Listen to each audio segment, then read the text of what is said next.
yang pertama yaitu tentang implantasi. Pengertian dari implantasi adalah proses menempelnya embrio tahap blastosis pada endometrium induk atau dinding rahim sehingga terjadi hubungan antara selaput ekstraembrionik dengan selaput lendir rahim. Implantasi disebut juga dengan nidasi atau proses tertanamnya embrio yang merupakan hasil dari konsepsi ke dinding uterus atau endometrium untuk selanjutnya mengalami perkembangan. Pembahasan berikutnya yaitu tentang tipe-tipe dari implantasi. Tipe implantasi berdasarkan proses perlekatan antara trofoblast dan sel epitel endometrium induk itu dibagi menjadi dua. Yang pertama ada implantasi invasif. Nah, pada hewan dengan implantasi invasif, dinding rahim di daerah tempat terjadinya implantasi itu akan mengalami peningkatan vaskularisasi dan perubahan komposisi matriks intraseluler, perubahan morfologi sel-sel stromanya, serta peningkatan pertumbuhan kapiler-kapiler pembuluh darah. Contohnya yaitu ada pada manusia, anjing, kucing, mamalia, dan rodensia. Yang kedua yaitu implantasi non-invasif. Nah, pada hewan dengan implantasi non-invasif, nutrisi selama proses implantasi itu akan disediakan oleh sekresi kelenjar uterus atau susu uterus. Contohnya yaitu ada pada babi, kuda, dan juga ruminansia. Selanjutnya yaitu tipe-tipe implantasi berdasarkan kedalaman proses implantasi itu dibedakan menjadi tiga, yaitu yang pertama implantasi interstial atau profundal. Itu terjadi pada hewan-hewan dengan proses implantasi secara invasif. Nah, implantasi interstisial itu terjadi pada manusia, simpanse, dan juga marmut. Yang kedua yaitu implantasi eksentrik. Terjadi pada hewan-hewan dengan proses implantasi secara invasif. Nah, pada implantasi eksentrik seperti pada monyet rhesus, kemudian anjing, kucing, dan juga tikus. Tipe yang ketiga yaitu tipe implantasi superficiali sentral. Itu terjadi pada hewan-hewan dengan proses implantasi secara non-invasif. Nah, ini pada implantasi superficial seperti pada kuda, babi, sapi, domba, dan juga kambing. Lalu bagaimana proses-proses implantasi terjadi? Yaitu proses implantasi akan diawali dengan blastosis yang mengalami proses hatching atau menetas atau keluar dari selubung zona pellucida. Nah, selanjutnya bagian dari blastosit yaitu trophoblast itu akan menempel pada endometrium dan berkembang menjadi plasenta. Nah, pada saat berkontak dengan endometrium, sel trophoblast itu akan melepaskan enzim pencerna protein yang memungkinkan sel-sel trophoblast itu melakukan penetrasi ke dalam endometrium.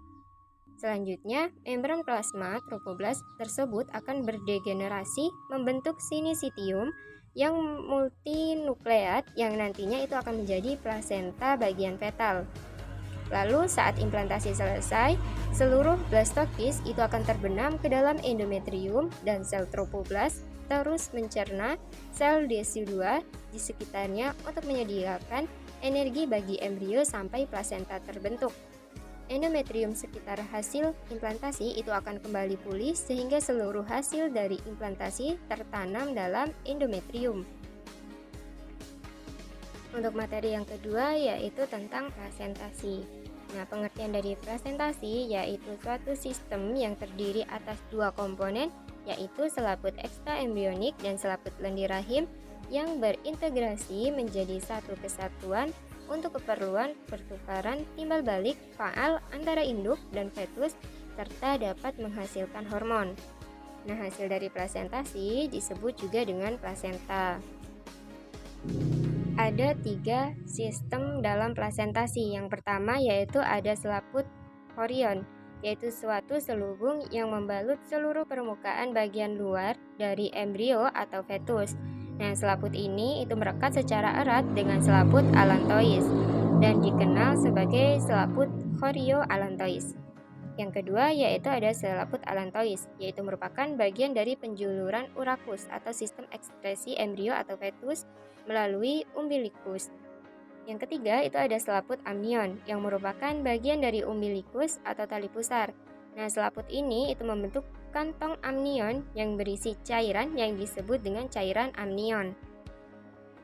Dalam plasenta itu ada beberapa tipe. Nah, berdasarkan bentukan peraturan dari plasenta atau distribusi dari Fili Horion itu dikenal 4 tipe plasenta, yaitu yang pertama tipe diffusa, yaitu dengan seluruh permukaan chorioallantois itu dipenuhi baik mikrokotiledon, pili dan mikropili masuk ke dalam kripta endometrium atau plasentasi kecuali muara kelenjar uterin.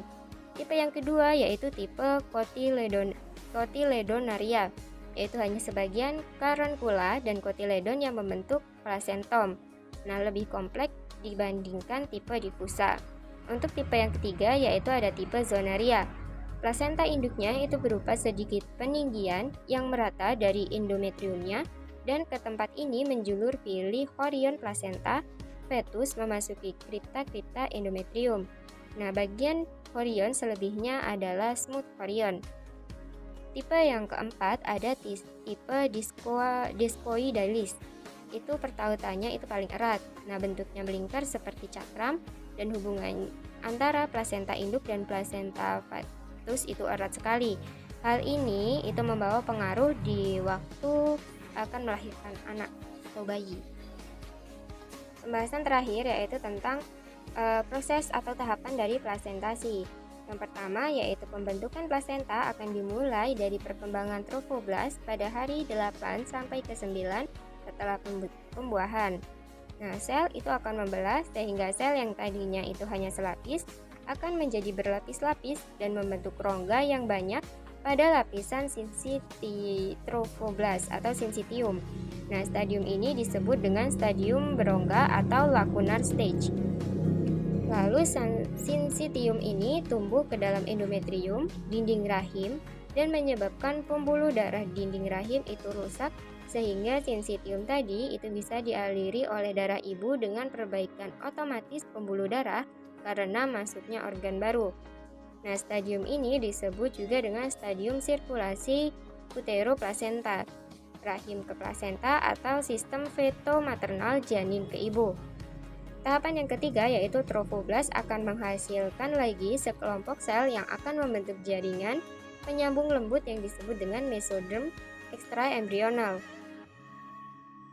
Kemudian pada akhir minggu ketiga kehamilan, mesoderm yang terbentuk dari sitotrofoblast tersebut itu akan menjadi sel darah dan pembuluh darah kapiler. Akhirnya setelah pembuluh darah dari trofoblast itu menembus rahim, trofoblast itu akan menjadi plasenta dewasa, maka terbentuklah sirkulasi yang sempurna melalui pembuluh darah tali pusar. Nah, meskipun saling berhubungan, darah ibu dan darah janin itu tetap tidak bisa bercampur. Nah, sistem ini disebut juga dengan sistem hemokorial, yaitu tetap terpisah oleh dinding pembuluh darah janin dan lapisan korion. Itulah penjelasan singkat dari saya, kurang dan lebihnya saya mohon maaf. Saya akhiri. Wassalamualaikum warahmatullahi wabarakatuh.